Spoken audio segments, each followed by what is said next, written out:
Oi, tudo bem? Hoje eu vou falar sobre o processador. Na aula passada a gente viu a máquina de von Neumann, que consiste nessa organização aqui, onde a gente vai ter aqui o processador, né, a unidade central de processamento, e essa unidade central de processamento ela tem mais duas unidades, né, a unidade lógica e aritmética e a unidade de controle, tá? E tudo isso está ligado a equipamentos de entrada e saída, né, o dispositivo de entrada e saída e a memória principal através de barramentos, ok? Outra arquitetura bastante comum é o computador simples com barramento, onde a gente vai ter uma CPU bastante parecida com a da máquina de von Neumann, onde a gente vai ter a unidade de controle, unidade lógica e aritmética e registradores, e todo o restante, né, a memória principal e os dispositivos de entrada e saída, né, e armazenamento externo estão interligados à CPU através de um único barramento. E essas duas CPUs apresentadas aqui têm as mesmas unidades básicas, né? Elas são compostas pelos mesmos componentes, tá? Tem a unidade de controle, a unidade lógica e aritmética, registradores, tem um contador de programa, tem um registrador de instruções, tem barramento interno e barramento externo, tá? Então isso é comum a qualquer CPU, ou a grande maioria das CPUs. De forma simplificada, toda CPU vai ter o caminho de dados, que é o caminho que os dados percorrem até serem processados, tá? Então esse caminho de dados geralmente é formado por registradores. Então os operandos, né, os valores que o processador vai utilizar para executar uma instrução são guardados nesses registradores, e esses registradores podem variar de 1 a 32 registradores, tá? Isso vai depender do tipo do processador. E esses registradores vão guardar os operandos e as operações, ou seja, os dados e os programas a serem executados, ou parte desses programas a serem executados. Quando a gente junta essas duas partes, operandos e operação, a gente vai ter as instruções, que é o que de fato a unidade lógica e aritmética vai executar. Então a gente pode observar aqui, ó, A e B, né, nesses dois registradores. Então esses dois retângulos aqui estão representando o registrador de entrada da unidade lógica e aritmética. Essas duas setas aqui, entrando na unidade lógica e aritmética, é o que a gente chama de barramento, né? Fisicamente isso aqui são fios, linhas que ligam uma memória até as entradas da unidade lógica e aritmética, tá? Uma coisa que vai variar de CPU para CPU é a quantidade de linhas que a gente vai ter ligando esses registradores até a unidade lógica e aritmética, que é o que a gente chama de comprimento de bits aqui da entrada, tá? Então, quanto maior a quantidade de bits, maior vai ser os operandos que essa CPU vai receber. E isso também é um fator importante para o desempenho da CPU. Quanto maior essa largura da entrada da CPU, né, do barramento de entrada da CPU, maior o dado que ela pode receber e maior vai ser o tamanho do cálculo que ela pode efetuar, tá? As instruções que a gente vai ter na CPU são os tipos de cálculo que essa ULA pode executar. Uma ULA simples, por exemplo, digamos que um processador de uma calculadora mais simples possível, ela vai executar no mínimo aí as 4 operações básicas, tá? Então isso é o que a gente chama de instrução da CPU. A gente vai ter um limite de números, né? Para exibir, por exemplo, no display da calculadora, tem calculadora que tem 8 dígitos, tem calculadora que tem 10 dígitos, tem calculadora que vai ter 12 dígitos, tá? Então, esse número de dígitos é um limitante para a calculadora, tá? Então, quer dizer que essa calculadora só pode trabalhar com números até determinado comprimento, tá? E na CPU dela, provavelmente, o comprimento da entrada aqui dos operandos, das instruções, é equivalente ao tamanho do display, tá? Não faz sentido o processador receber números maiores do que a calculadora pode exibir, tá? Então, fazendo uma analogia com calculadora, a gente tem essas entradas aqui que seriam do tamanho do que a gente pode exibir na tela da calculadora, E a saída tem que caber também na tela da saída da calculadora. Então a limitação está nesses barramentos aqui, no comprimento da informação que pode entrar aqui. E a ULA, é claro, ela vai ter uma saída, né? Então a gente tem um outro barramento de saída que está ligado a um outro registrador. Então a gente tem aqui esse registrador da saída da ULA, que vai receber o resultado da operação aqui, da instrução, né? Juntou ali os dois operandos A e B em uma operação, realizou aqui a instrução e colocou o resultado em um registrador de saída. E o resultado disso aqui ele pode ir ou para a memória principal ou para um outro registrador, tá? Para o mesmo registrador de entrada aqui. É uma questão de desenho da arquitetura. Isso aqui é o caminho de dados dessa CPU. E essa parte da CPU aqui é o que a gente chama de ciclo do caminho de dados, onde a gente vai ter aqui os registradores de entrada, os barramentos de entrada, barramento de saída e um registrador de saída. A ULA pode ser apresentada dessa maneira também, acrescentando aqui, além dos barramentos de entrada, a gente pode ter também aqui uma entrada de controle e uma saída com códigos de condição, tá? Além dos operandos e do resultado, a gente pode ter isso aqui também. Esse controle vai servir para indicar para a CPU qual é o tipo de operação que ela vai realizar. Isso aqui são sinais elétricos que vão indicar para a CPU qual é a operação.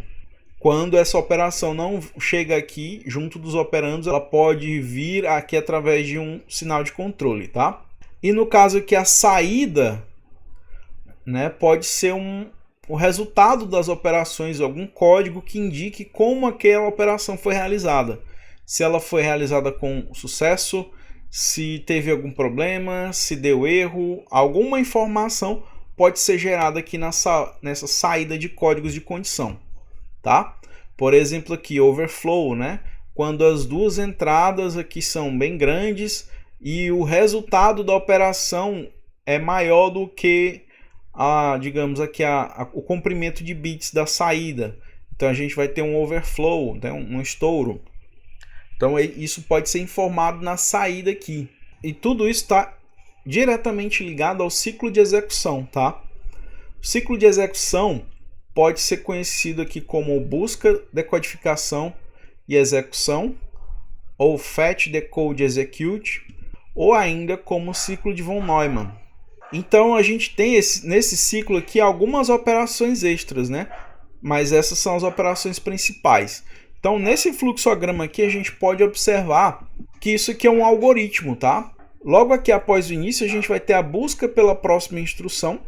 Ele vai buscar numa memória ou num registrador o endereço da próxima instrução a ser executada. Com essa instrução carregada, um contador de instrução vai ser incrementado para que quando o ciclo fechar aqui ele vá para a próxima instrução. Com essa instrução carregada aqui na busca, então essa instrução vai ser decodificada. Como assim? Nessa decodificação vai ser identificado qual vai ser a operação a ser realizada e se existem operandos para utilizar nessa operação. Tendo operandos, então vai acontecer uma busca pelo operando em um registrador ou memória. Com esse dado, né, que é o endereço dos operandos carregados, então agora passa para a execução.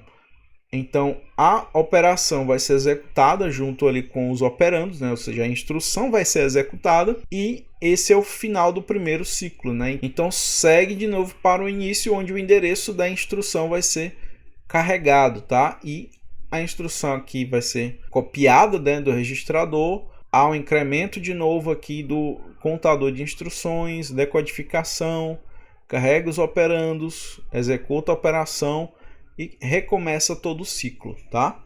Então a gente tem o ciclo de execução: fetch, decode, execute. Esse algoritmo ele pode ser implementado tanto no hardware quanto no software. Eu vou mostrar para vocês aqui o código em Java para um interpretador que executa exatamente os mesmos passos que a gente tem nesse ciclo de execução.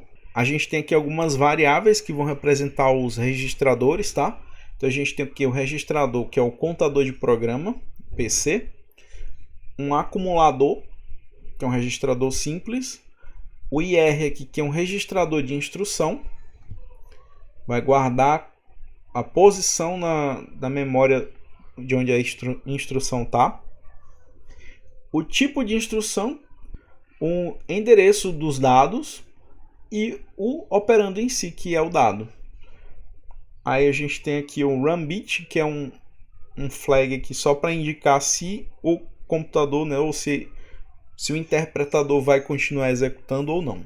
Esse método aqui, interpret, ele vai receber aqui uma referência para a memória, ou seja, ele vai ter uma representação da memória do computador, onde vai ter os endereços, ou seja, isso aqui é um vetor com várias posições, e vai receber também um endereço inicial. Com esses dois dados aqui, então, o contador de programas aqui, o PC, vai receber o endereço inicial, e é por onde o processo vai ser iniciado, né? Onde a gente vai ter a primeira execução. O registrador de instrução recebe a instrução da memória. Então, a memória aqui guarda uma determinada posição, né, que é o endereço. A instrução é carregada aqui para esse registrador. O contador de programa é incrementado, né, recebe mais um, para quando esse while finalizar, ele ir para a próxima instrução e não ficar preso na mesma. E type aqui representa o tipo de instrução. Então, essa parte aqui é a decodificação, entender qual é a instrução que vai ser executada. Get eType aqui, que recebe a instrução para devolver qual tipo de instrução que vai ser executado. Que através desse método aqui, findData, vai receber aqui a instrução, o tipo de instrução e buscar por um operando, tá? Pelo endereço do operando.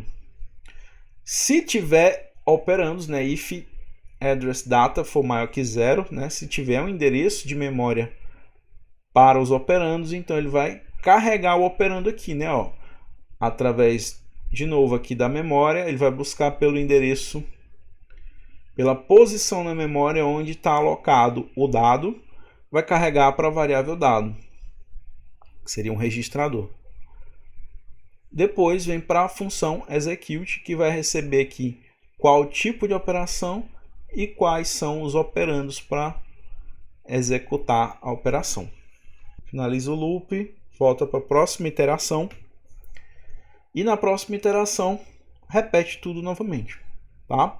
E esses aqui são os três métodos que aparecem aqui nas chamadas, né? Ó, na get eType, findData e execute, né? Estão aqui implementados aqui nessa parte da classe. Comparando esse código em Java aqui, essa classe Java, com o diagrama em blocos que eu apresentei agora há pouco, a gente percebe que está tudo aqui, está tudo exatamente igual. Aqui a primeira parte, que é a busca pela próxima instrução, nada mais é do que carregar a instrução da memória num registrador. Então a gente pega lá uma posição da memória dentro desse vetor e copia a instrução que está lá para dentro de um registrador aqui, que é o IR, né, o registrador de instrução. Incrementa aqui o contador de programa ou contador de instrução, tá? Na próxima iteração ele ir para uma próxima instrução.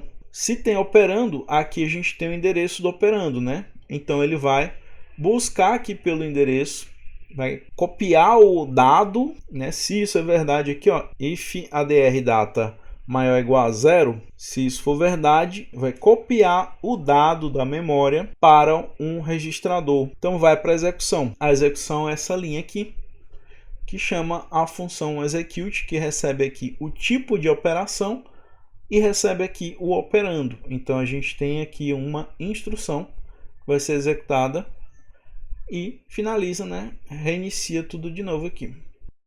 Por hoje é isso, pessoal. Até a próxima.